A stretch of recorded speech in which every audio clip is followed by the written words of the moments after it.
এখন সমাজে লেবাসকে সুন্নত বলা হয়।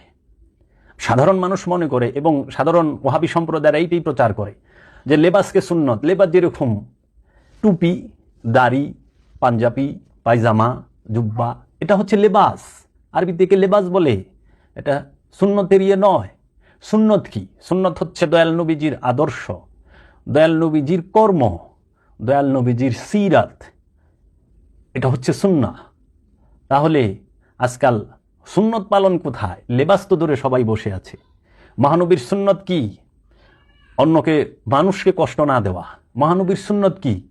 কোনো মানুষকে নির্বিচারে হত্যা না করা, কোনো মানুষের সম্পদ অবৈধভাবে আত্মসাৎ না করা। মহানবীর অসংখ্য সুন্নত আছে।